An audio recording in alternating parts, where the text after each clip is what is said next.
오늘 앞에 아이들이 좀 많이 있는데요. 예. 아이들 슈퍼히어로를 아주 좋아합니다. 슈퍼맨, 배트맨, 스파이더맨, 그 외 각종 맨들이 많이 있습니다. 엄마 아빠는 알지 못하는 맨들을 많이 알고 있습니다. 아이들이 볼 땐 삼손 이야기가 슈퍼히어로 이야기처럼 보이기도 합니다. 성경에 나오는 삼손 이야기를 보면 아무것도 없이 맨손으로 그냥 예, 맨손으로 사자를 찢어 죽입니다. 그리고 나귀 턱뼈 하나로 블레셋 사람들은 무려 몇 명을 1000명을 죽입니다. 예, 그런 모습을 보면 야, 삼손은 슈퍼히어로인가 보다. 온몸을 노끈으로 칭칭 묶었어도 힘을 한번 주면 팍 풀어집니다. 그래서 저도 어렸을 때 그런 이야기를 만화에서 읽고는 야, 이거 정말 삼손은 멋진 슈퍼히어로 같은 그런 멋진 하나님의 사람이구나 이렇게 생각을 했습니다. 그런데 조금 더 나이가 들고 보면 그렇게 삼손은 멋진 사람만은 아니구나 이런 것을 조금씩 생각하게 됩니다. 왜냐하면 성경에 보면 조금 이상한 이야기들이 나오기 때문입니다. 그래서 그때쯤 되면 또 이렇게 생각합니다. 그래, 우리도 어차피 어느 정도 약함이 있는 사람이고, 그리고 그 약함 가운데서도 우리가 어떤 믿음이 있었기 때문에 또 그 속에서 하나님께서 우리를 사용하시는 것처럼 성경에 나온 삼손도 마찬가지야. 그렇게 생각을 하곤 합니다. 그런데 우리가 지금 구약성경 이 부분을 쭉 읽고 있는데요. 구약성경 보면 사사기 13장부터 16장까지가 계속해서 이야기가 삼손의 이야기입니다. 네, 이번 기회에 한 구절 한 구절 꼼꼼히 읽어보자 하고 읽다 보면 조금 더 마음이 복잡해집니다. 왜냐하면 어느 정도는 믿음이 있고 어느 정도는 약함이 있는 사람이라 생각했는데 어느 대목에서 믿음이 있다고 해야 되는지 잘 알 수 없기 때문입니다. 이 부분에선 정말로 이 사람이 믿음을 발휘했구나, 맞아, 그랬어 라고 할 만한 부분이 잘 보이지 않기 때문입니다. 그래서 읽다 보면 우리의 마음이 약간 당황스러워집니다. 분명히 신약 성경에 보면 히브리서 11장에 보면 히브리서를 쓰신 분은 우리에게 이야기합니다. 삼손을 우리의 믿음의 선조로 이야기를 합니다. 그런데 왜 삼손이 믿음의 선조인지 잘 알기가 어렵습니다. 이 부분을 히브리어 원문으로 읽어보면 좀 더 그 문제가 좀 더 분명하게 드러납니다. 왜냐하면 우리 번역 성경에는 잘 안 나타나는 것까지 나타나기 때문입니다. 앞부분에서 14장이나 15장에서 삼손이 한 행동을 보면 이런 표현이 나옵니다. 우리 번역 성경에는 없는 표현인데요. 삼손이 자기 눈에 보기에 옳은 대로 행했다 이런 말이 나옵니다. 한 번만 나오는 것도 아닙니다. 그리고 삼손이 자기 눈에 보기에 옳은 대로 혹은 삼손이 자기 눈에 보기에 아름다운 대로 이것이 좋다 생각하는 대로 그냥 했다 이런 말들이 나옵니다. 이것은 사사기에서 거듭 언급되는 그 당시의 이스라엘 백성의 문제였습니다. 이스라엘에 왕이 없었기 때문에 그 백성이 여러 가지 일들에서 자기 눈에 보기에 옳은 대로 행했다고 합니다. 그런 모습이 심지어는 이스라엘의 사사였던 이 삼손에게서까지 나타나는 겁니다. 사실 이스라엘의 사사들도 하늘에서 내려온 사람들은 아니었습니다. 그래서 그냥 어떤 사사가 나타나서 이스라엘을 구원했다 그러면 아 그랬구나 하겠지만, 그 사사의 일생을 비교적 이런저런 이야기들을 상세하게 쓴 내용을 보면 아, 이 사람도 상당히 많은 약함이 있구나, 그리고 이 사람도 그 시대의 아들이었고 그 시대의 한계 속에서 살아갔구나 하는 것을 우리가 계속해서 느끼게 됩니다. 앞 시간에 살펴보았던 기드온 이야기가 그랬지 않습니까? 그리고 이제 기드온이랑 오늘 살펴볼 삼손 그 중간에 있는 입다의 이야기도 마찬가지입니다. 그런 것을 보면 그 사람들이 얼마나 어두운 시대 속에서 그 시대에 속하여서 믿음으로 씨름한다고 하지만 그 믿음의 씨름이 아주 조그마한 출발에 불과했는가 하는 것을 생각해 보게 됩니다.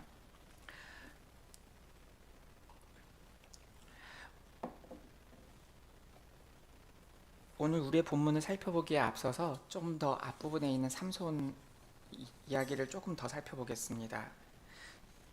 앞부분의 13장 첫 부분을 보면 이스라엘 백성이 다시 하나님 앞에서 범죄를 하였습니다.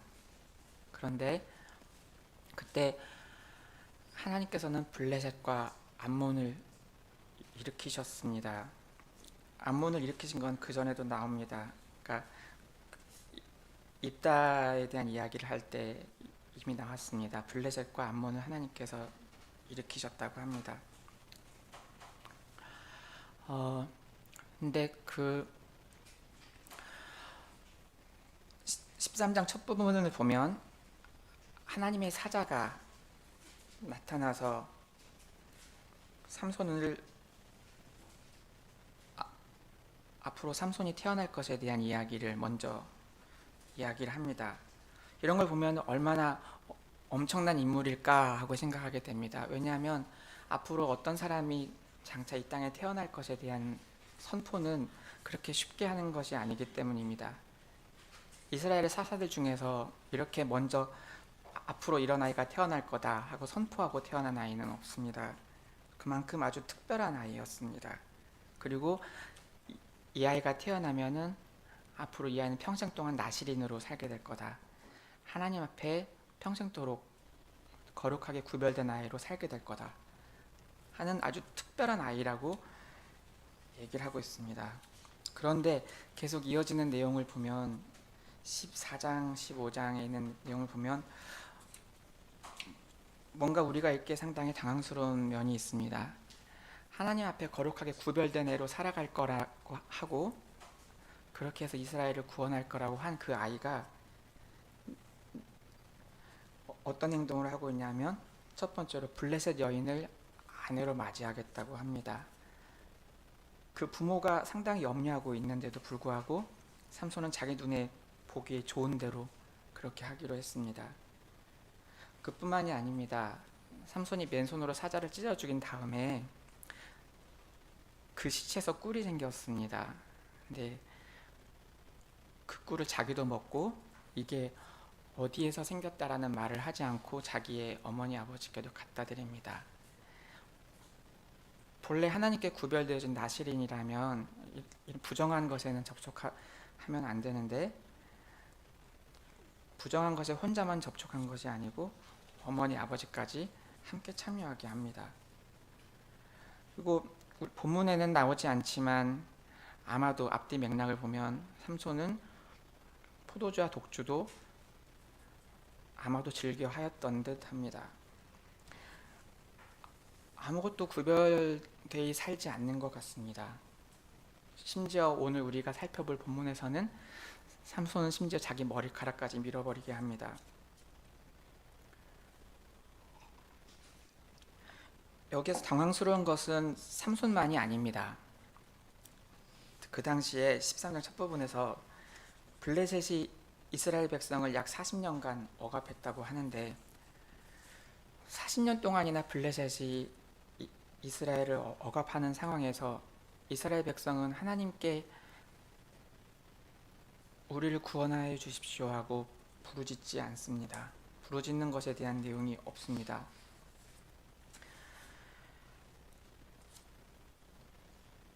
어떻게 보면 거기에 그냥 순응하기로 한 것 같습니다.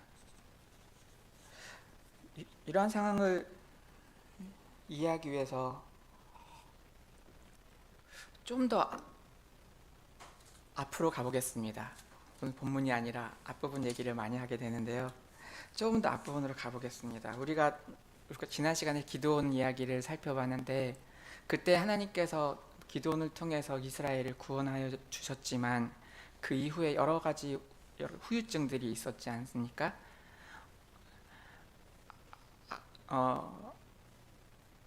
반란이 있었고, 자기 스스로 임금이 되려고 한 일이 있었고, 그리고 이제 그 후에는 한 도성이 완전히 쑥대밭이 되기도 했습니다. 그러니까 서로 같은 이스라엘 안에서 서로가 서로를 죽이는 일들이 있었습니다. 이후에 하나님께서 블레셋과 암몬을 일으키셨을 때에는 이스라엘 백성이 하나님께 나아가서 우리를 구원하여 주십시오 했는데, 하나님께서 아니다, 나는 너희를 구원하지 않겠다고 하십니다. 너희가 계속 악한 가운데 있으면서 무슨 일이 생기면 나한테 와서 구원해 달라고 하는데 더 이상은 구원해 주지 않을 거야, 이렇게 하셨습니다. 그런 가운데서 이스라엘 장로들이 어렵게 가서 입다라는 사람을 구해왔습니다. 구해왔는데 이 사람이 이스라엘을 위해서 열심히 싸우기는 했지만 또 그 뒤에 큰 후유증이 있었습니다. 다시금 이스라엘 안에 큰 싸움이 있었습니다. 내전이 있어서 입다의 군대가 에브라임의 젊은 군사들을 무려 42,000명가량을 살육하였습니다. 이건 엄청난 일이었습니다. 그리고 암몬 자손의 압박이 완전히 없어진 것도 아니었습니다. 그런 상황에서 지금 삼손의 이야기가 나오는 겁니다. 지금 블레셋이 40년 동안 계속 이스라엘을 괴롭히는데, 이스라엘은 이제 하나님께 구원해달라고 호소하지도 않습니다. 그렇게 되면 어떻게 되겠습니까? 그 압제 아래 오랫동안 몇십 년 동안 계속 익숙해지면서 살아간다면, 원래 하나님께서 이스라엘을 징계하실 때는 이스라엘이 회개하고 다시 하나님의 백성이 되게 하기 위함인데, 지금 전혀 하나님께 호소하지도 않고 회개하지도 않고 그냥 거기에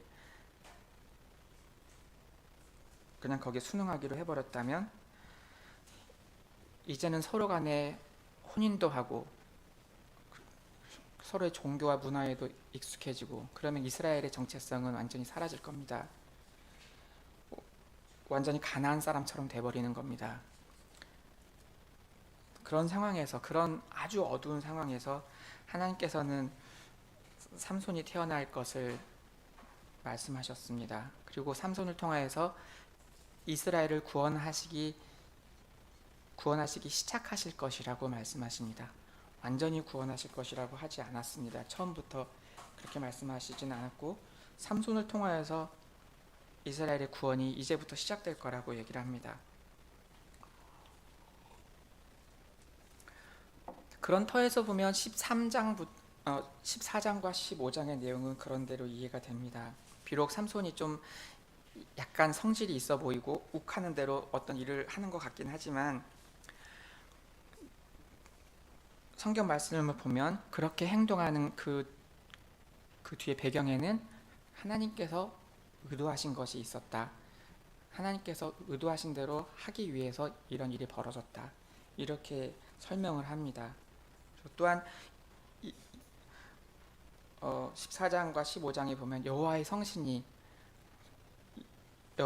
삼손과 함께하였다라는 이야기도 계속해서 나옵니다. 그렇게 하고는 15장 마지막 절에 가면 삼손이 이스라엘 사사로 20년을 지내었더라 하고 이야기가 끝나는 것 같습니다. 이렇게만 끝나면 그냥 그랬구나 할 것 같습니다. 그런데 다시 16장에 가서 또다시 삼손 이야기를 합니다. 아까 방금 끝난 줄 알았는데 16장에 좀 더 할 얘기가 있는 겁니다. 그리고 16장의 내용은 훨씬 어둡습니다. 하나님의 성신이 삼손과 함께 했다는 말도 없습니다.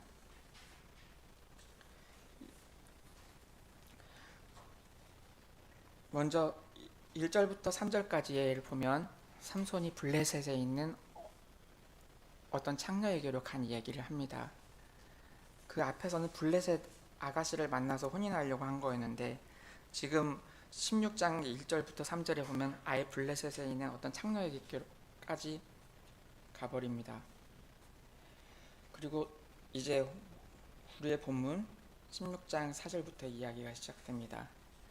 16장 4절에 보면 삼손이 어떤 한 여인을 사랑하였다고 되어 있습니다.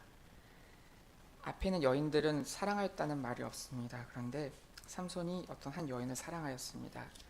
그 여인의 이름은 들릴라라고 합니다.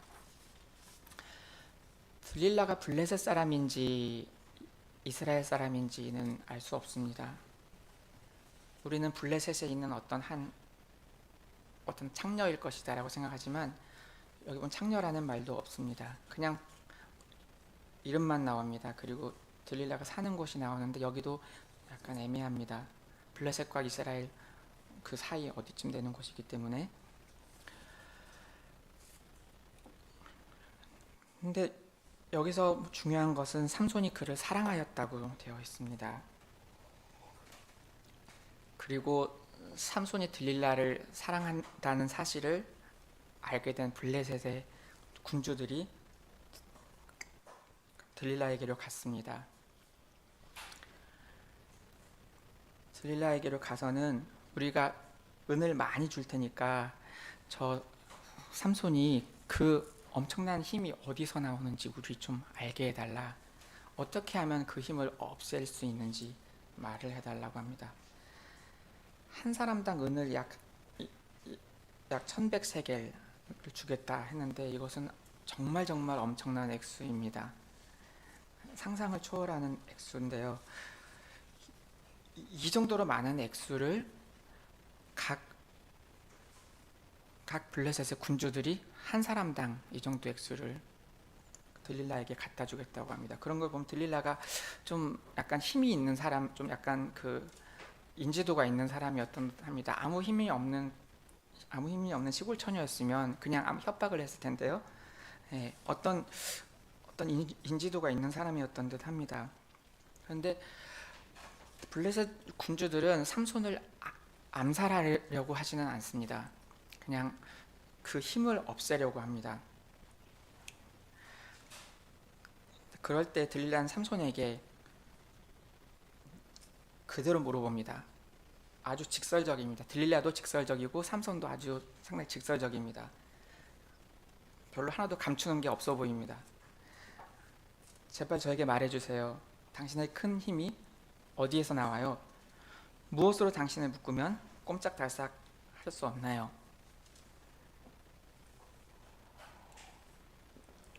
거기에 대해서 삼손이 7절에서 답을 합니다. 지금 성경 말씀 제가 그 앞서 보내드린 사역으로 계속 읽고 있습니다. 삼손이 그들에게 말합니다. 만일 그들이 아직 마르지 않은 싱싱한 노끈이 7개로 나를 묶는다면 나는 쇠약해질 것이고 사람 중 하나와 같아질 것이요. 여기 삼손의 답을 보십시오. 만일 당신이가 아닙니다. 만일 그들이입니다. 삼손은 들릴라 뒤에 누가 있다는 것을 어느 정도 알고 있습니다. 모르고 있는 것이 아닙니다. 그런 상태에서 이런 거짓말로 답을 하고 있습니다. 그러자 들릴라가 블레셋의 7 군주들을 시켜서 마르지 않은 싱싱한 줄 7개를 올려보내도록 했고 이것으로 삼손을 꽁꽁 묶었습니다. 또 여기서 한 가지 생각해 볼 것은요. 삼손은 지금 여기 보면 삼손 잠들어 있다는 말이 없습니다. 그러니까 일종의 놀이를 하고 있는 것처럼 보일 정도입니다. 이런 식입니다. 당신의 힘이 어디 있어요? 그래. 내 힘은 7개의 줄로 꽁꽁 묶으면 싹 없어져. 그래, 한번 해볼까요?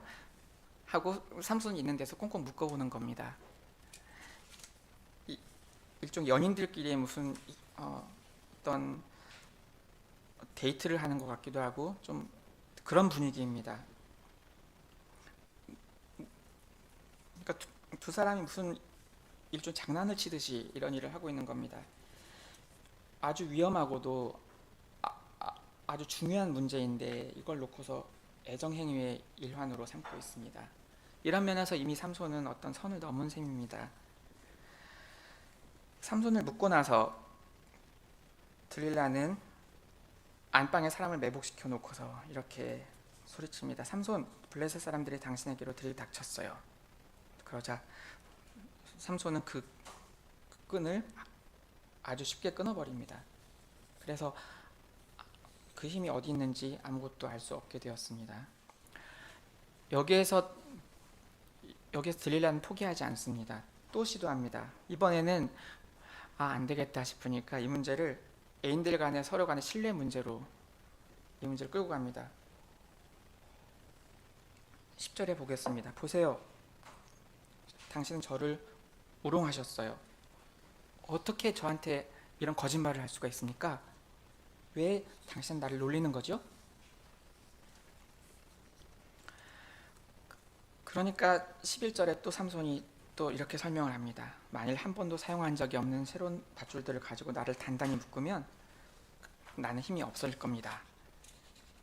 그러니까 또 12절에서 똑같이 합니다. 그렇게 해보는 겁니다. 이때도 삼손이 들릴라 앞에 잠들었다는 말이 없습니다. 이렇게 꽁꽁 묶고 나서 12절에 삼손이 또 이렇게 이야기합니다. 삼손, 블레셋 사람들이 당신에게로 들이닥쳤어요. 하지만 이번에도 어김없이 삼손은 그 끈들을 쉽게 풀어버렸습니다. 13절부터 나타난 세 번째 단계에서는 좀 더 위험해집니다.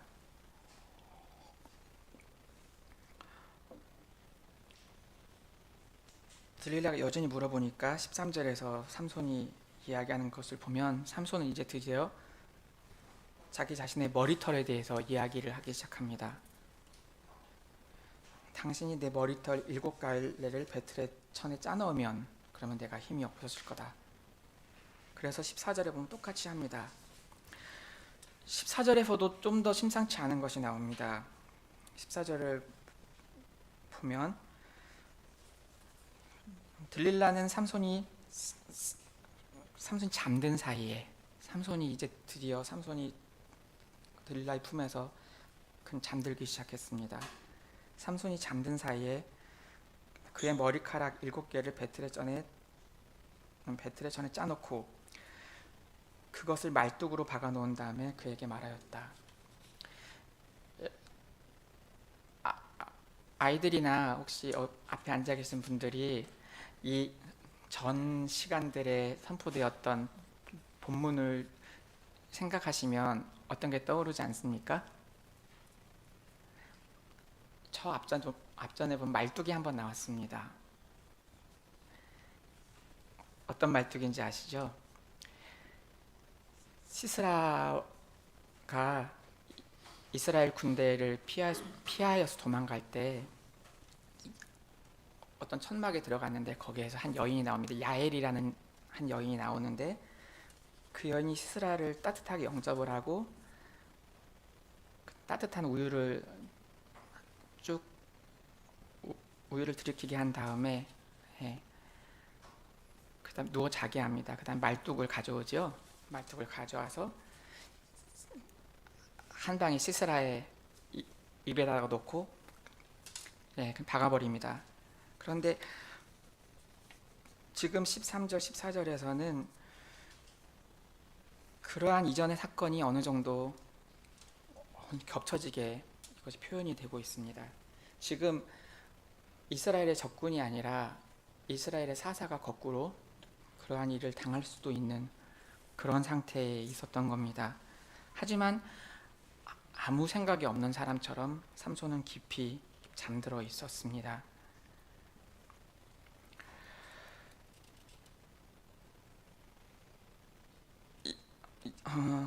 이번 세 번째 시도도 실패하니까 15절부터 보면 들릴라는 이번에는 삼손의 사랑에 호소하면서 계속해서 끝까지 매달립니다.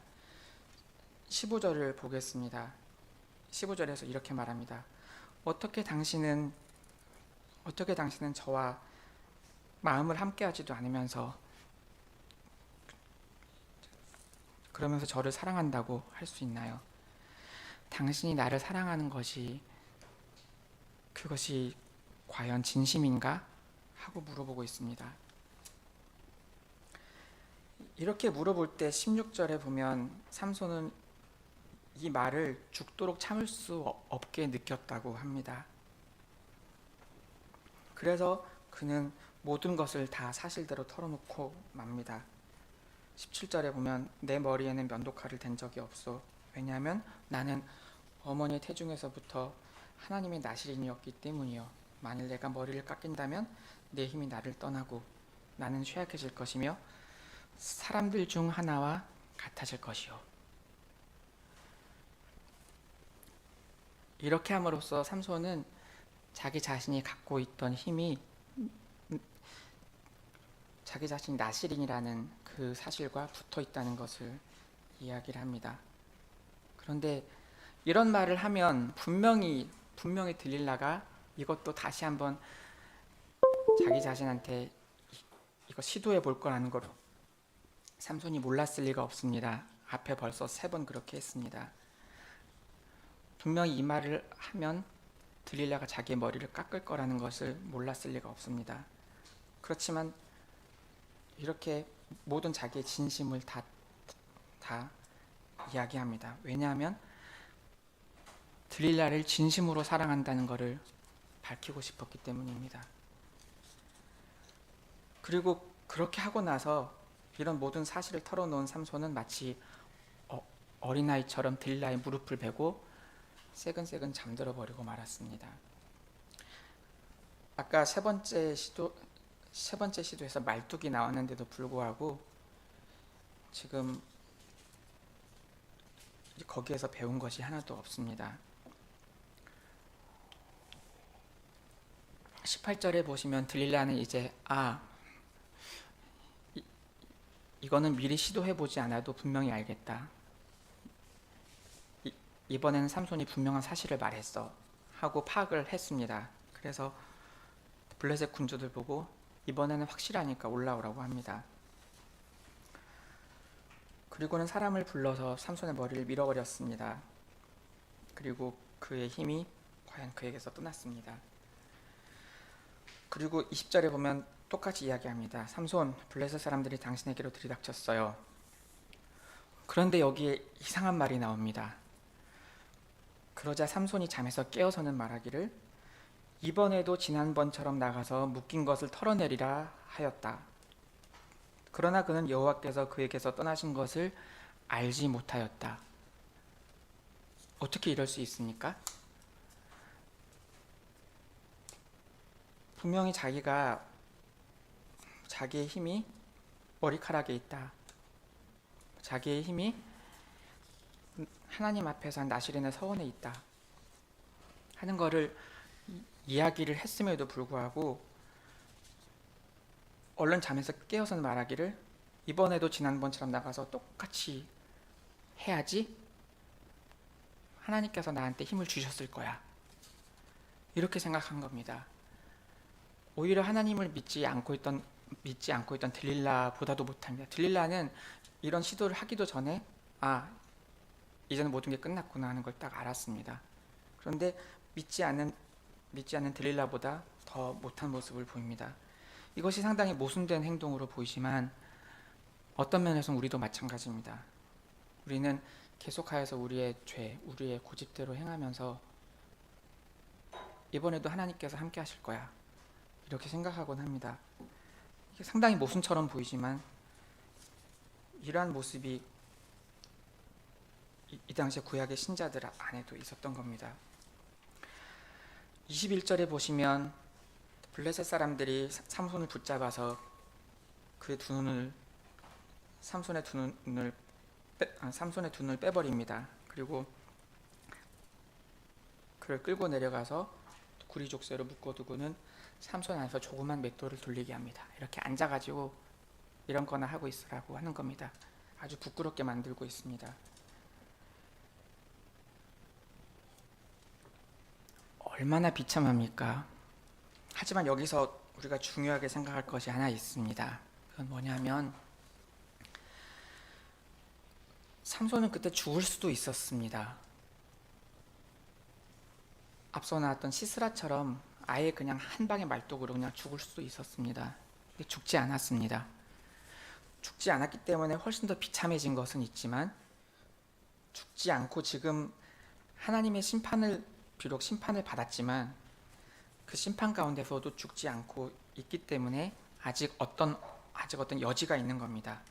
하나님께서는 지금 상태에서는 분명히 삼손을 완전히 떠나셨지만 그렇지만 삼손이 죽지 않고 계속 묶여 있다는 데서 어떤 여지가 있습니다. 그 어떤 여지가 있는 것은 그 바로 다음 절에 구체적으로 나타납니다. 22절에 보시면 그런데 그의 머리카락은 깎였던 이유로 다시 자라기 시작하였다. 이렇게 말합니다. 본래 깎였던 머리카락은 다시 자라는 것이 맞지 않습니까? 이건 너무나 당연한 말이지만 22절에서 이렇게 말하는 것은 이유가 있습니다. 삼손의 머리카락이 무슨 큰 마술적인 힘이 있어서 거기서 어떤 큰 힘이 나오는 거겠습니까? 분명히 삼손도 앞서 이야기한 것처럼 삼손의 머리카락이 큰 힘과 어떤 깊은 관련이 있었던 건 뭐냐면 그 머리카락을 깎지 않음으로 인해서 삼손이 하나님께 완전히 바쳐진 사람이라는 나시린의 서원이 그 안에 있기 때문에 하나님께서 삼손에게 큰 힘을 주신 겁니다. 지금 삼손의 머리카락이 다시 계속 자라기 시작했지만 그 안에 마술적인 힘이 있기 때문에 어떤 삼손에게 앞으로 소망이 있는 것이 아니고 하나님께서 삼손의 머리카락이 다시금 자라고 있다는 것을 말씀하시면서 그만큼 하나님께서 삼손을 잊지 않고 계시다 하는 것을 22절에서 얘기하고 있는 것입니다. 하나님께서 그를 아직 기억하고 계신다 하는 말을 22절에서 하고 있는 겁니다. 저기 뒤에 가면 삼손이 이야기 28절에 가면 이렇게 기도합니다. 주 여호와여 제발 저를 기억하옵소서. 하지만 22절을 보면 하나님께서 삼손을 기억하고 있었습니다. 그 터에서 삼손이 이런 기도가 있는 겁니다. 23절부터를 보겠습니다. 블레셋의 군주들이 그들의 신인 다곤 앞에서 성대한 제사를 드리면서 즐기려고 한데 모였습니다. 많은 사람이 한자리에 모였습니다. 그들은 이렇게 말했습니다. 우리의 신들이 우리의 원수 삼손을 우리 손에 넘기셨다. 하나님께서 넘기신 것이 아니라 그들이 믿는 신들이 넘겼다고 서로 기뻐하고 있습니다. 그리고 24절에 그 백성도 똑같은 말을 합니다. 그리고 그 모임이 점차 흥이 더해갈 때 그들은 이젠 삼손 불러내자 이렇게 말합니다. 우리가 붙잡은 삼손 보고 앞에서 일종의 쇼를 하게 만들자. 그리고 우리가 막 박수치면서 막 웃자 이렇게 한 겁니다. 해서 더 삼손을 부끄럽게 만들려고 하였습니다. 25절, 26절에 그런 내용들이 나옵니다. 그리고 27절에 이렇게 말합니다. 그 집에는 남녀가 가득하였고 블레셋의 군주들도 모두 거기에 있었으며 옥상에도 무려 3,000명이나 있었다. 어떤 건물이었는지는 알 수 없지만 아주 큰 건물이었던 것 같고 많은 사람들이 있었는데 특별히 블레셋을 대표하는 아주 높은 사람들이 거기에 있었습니다. 이런 상황에서 28절에서 삼손은 하나님께 마지막 기도를 드립니다. 지금 밖에서는 수많은 사람들이 우상의 이름을 부르면서 서로 기뻐하고 있는데 그 한복판에서 삼손은 혼자 여호와의 이름을 부르면서 기도를 합니다. 근데 이 기도를 보시면 무슨 하나님의 백성 이스라엘을 구원하여 주십시오 하거나 하나님의 영광을 드러내십시오 이런 문구가 나와주면 참 기쁘겠는데 그런 것 없습니다. 주 여호와여 제발 저를 기억하옵소서. 제발 이번 한 번만 저를 강하게 만들어 주옵소서. 하나님. 그리고는 이렇게 말합니다. 제 두 눈에 대하여서 블레셋 사람들에게 내 손으로 한 방에 보복하게 하여 주옵소서. 하나님께서 자기를 기억하셔서 블레셋에 자기 눈에 대한 복수를 하게 해달라고 한 것입니다. 그리고는 29절에서 삼손은 앞에는 두 개의 기둥을 붙잡고 앞으로 그냥 쓰러집니다. 하면서 이렇게 소리칩니다. 이 블레셋 사람들과 함께 죽게 해주십시오. 그때 그 아주 큰 건물이 한꺼번에 무너져서 그 안에 있는 사람들이 함께 죽었습니다. 30절 마지막에 이렇게 말합니다. 그가 죽으면서 죽인 자들은 그가 평생에 죽인 자들보다 더 많았다. 하나님께서는 분명히 삼손의 마지막 기도를 들어주셨습니다.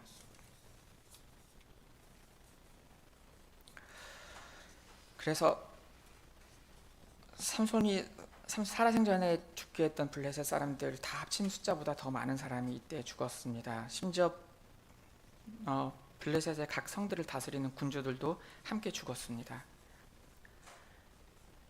그렇다고 해서 블레셋이 완전히 멸망한 것은 전혀 아닙니다. 블레셋이 큰 힘이 없어지거나 아주 약해지지도 않았습니다. 그 이후의 시대를 보시면은 사무엘 때를 보시거나 사울 때를 보시면 아시겠지만 블레셋은 여전히 막강한 힘을 유지하고 있었습니다. 그러니까 삼손의 이 마지막 일이 블레셋 땅에 큰 펀치를 날린 건 맞지만 이스라엘을 블레셋에게서 완전히 해방시키게 한 것은 아니었습니다. 블레셋 사람들이 40년을 다스리는 동안에 삼손이 20년 동안 이스라엘의 사사로 있었지만 그렇지만 사사로 있었던 20년 동안에 계속하여서 이스라엘은 블레셋의 압제 하에 있었습니다. 블레셋은 언제 완전히 물리치게 됩니까? 먼 훗날 사울을 지나서 다윗 때 이르러서 아닙니까? 그리고 그 이후에 원수들을 완전히 평정하고 나서 이제 예루살렘에 하나님의 성전이 들어서게 됩니다. 그때에 돼서야 완전히 이스라엘은 블레셋에게서 완전히 놓이게 될 겁니다. 하지만 지금 이 사건을 통하여서 하나님께서는 이스라엘을 구원하시는 일을 이제부터 시작하셨습니다. 그러니까 하나님께서는 처음에 13장 처음에 하셨던 약속을 하나도 틀림없이 그대로 이루신 겁니다. 자, 이러한 16장의 삼손 이야기는 그 당시 이스라엘의 모습이 어떠했는지를 잘 보여줍니다. 이스라엘은 이 세상에 이스라엘이라는 백성이 그 민족이 존재하기도 전에 하나님께서 미리 만세 전에 예정하신 가운데 있었습니다. 그리고 아브라함에게 약속하셨습니다. 그리고 이스라엘이 이집트에서 어려움 가운데 있을 때 오직 은혜로 그들을 구원해 주셨습니다. 구원해 주신 목적은 그들이 이 땅에서 거룩한 나라가 하기 위함입니다. 거룩한 제사장 나라가 되기 위함입니다. 아무것도 내세울 것이 없는 백성이었지만 그들은 하나님께로부터 매우 값진 선물들을 받고 또 아주 값진 사명을 받았습니다. 그런데 그러한 그 사람들이 그저 이 땅에서 다른 사람들을 쫓아다니고 하나님께로부터 받은 값진 선물들을 다른 사람들한테 내어줍니다. 자기들의 진심을 하나님을 섬기지 않는 사람들한테 자기들의 진심을 내어 바칩니다. 그렇게 하면서도 그들은 계속해서 자기들이 하나님의 힘을 소유하고 있다고 생각하고 어려운 일이 생기면 하나님 도와주세요. 왜 그때는 도와줬는데 지금은 안 도와주시죠? 하고 언제든지 마음만 먹으면 하나님의 능력을 빌어올 수 있을 것처럼 생각하였습니다.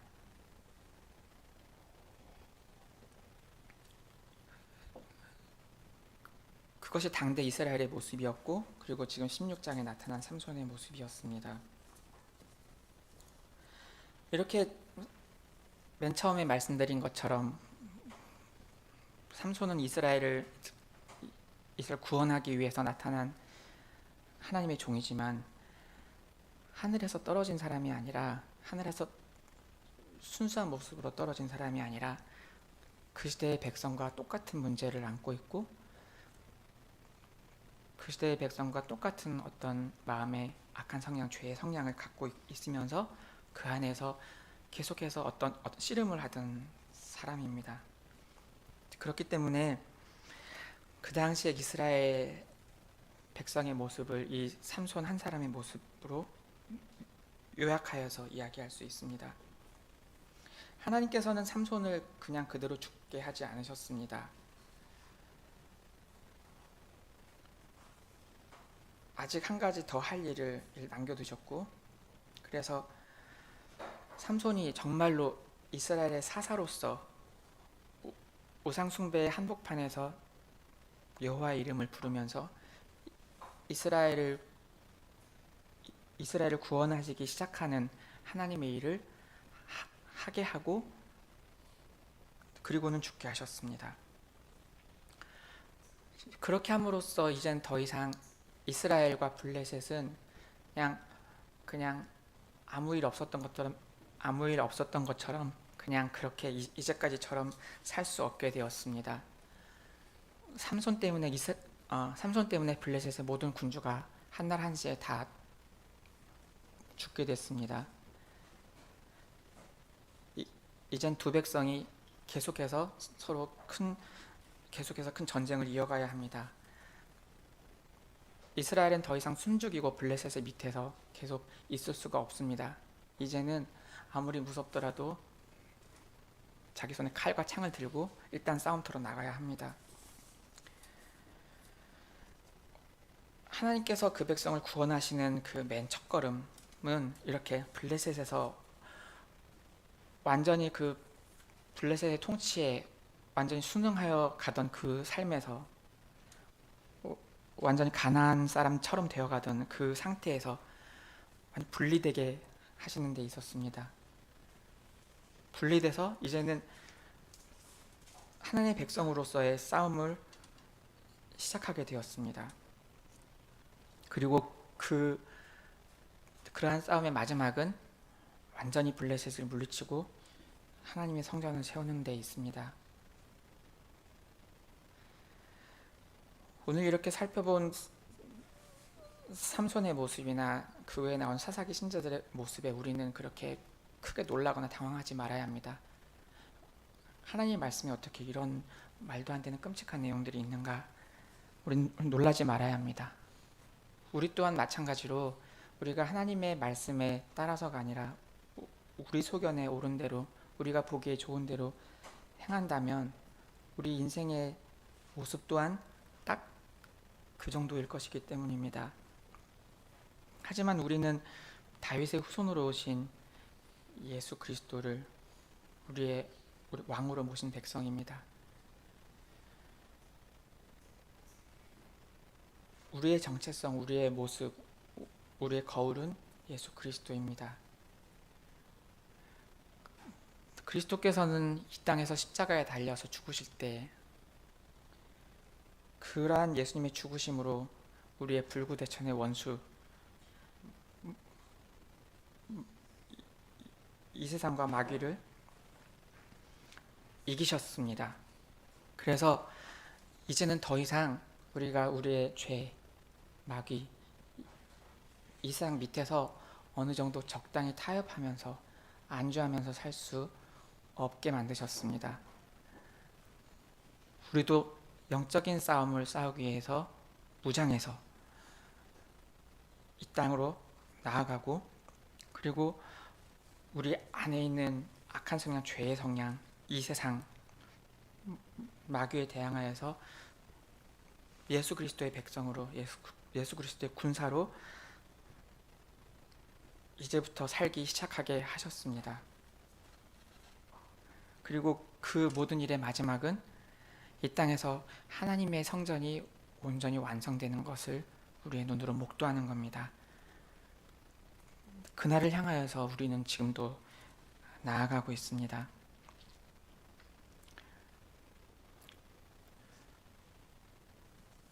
그러므로 우리가 그러한 싸움에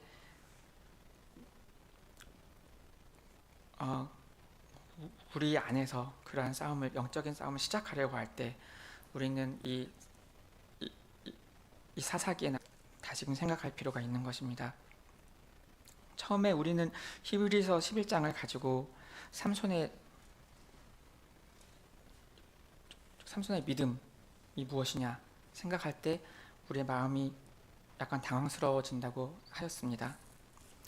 하지만 그것은 우리가 믿음이 뭐냐라고 할 때 그 믿음을 우리의 덕목, 우리의 공로로 이해하기 때문에 그럴 수도 있습니다.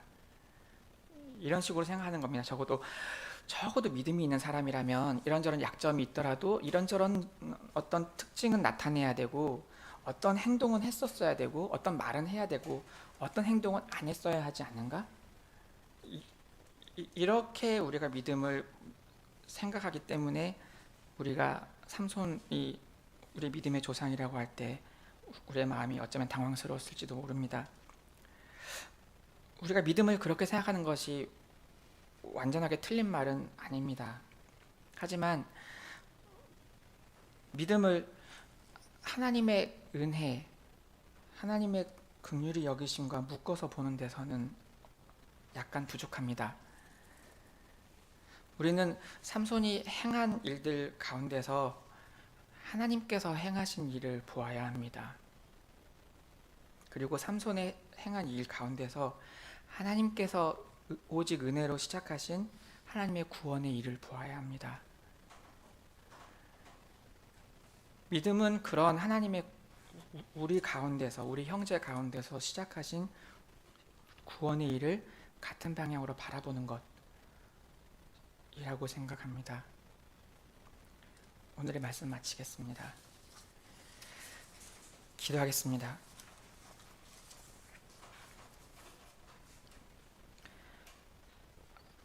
하늘의 하나님 아버지, 오늘 삼손의 이야기를 함께 읽으면서 우리의 믿음에 대해서 다시 한번 생각해 보게 해 주심을 감사합니다.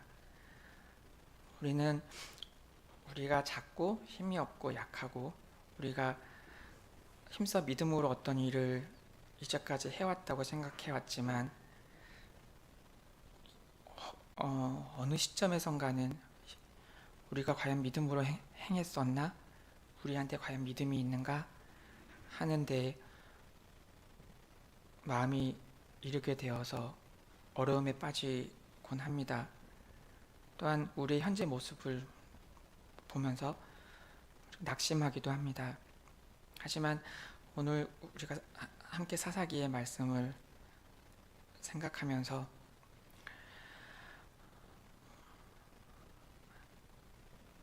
알게 된 것은, 우리가 삼손의 믿음을 이야기할 때 다른 무엇이 아니라 그 속에서 하나님께서 우리 안에서 새로운 구원의 일을 시작하시는 것, 하나님께서 오직 은혜로 우리가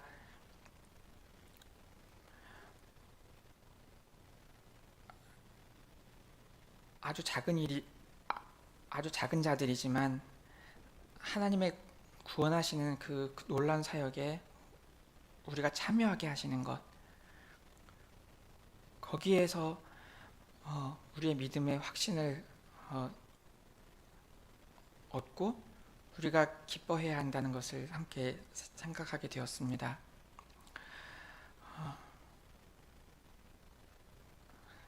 하나님께서 우리가 계속하여서 우리 안을 바라보고 우리 교회의 안을 바라보고 우리의 이웃을 바라보면서 낙심하고 힘들어하고 그리고 여러 가지로 방황하던 데서 우리를 붙들어 주시고 삼손 같은 사람들, 그리고 그 당시에 그런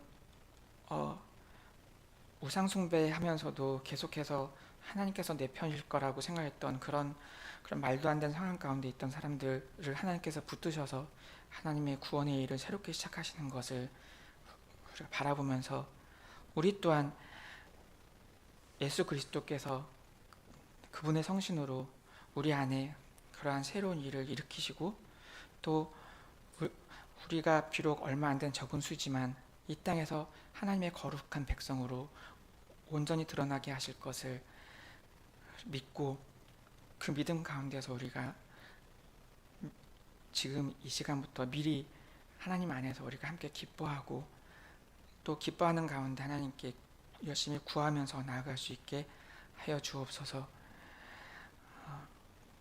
예수님 이름으로 기도합니다. 아멘.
하늘의 하나님, 이번 한 주간에도 높이 되신 그리스도께서 우리 주의 성신으로 우리와 함께 하시고 하나님의 구원의 영광 가운데로 우리를 인도하여 주옵소서. 아멘.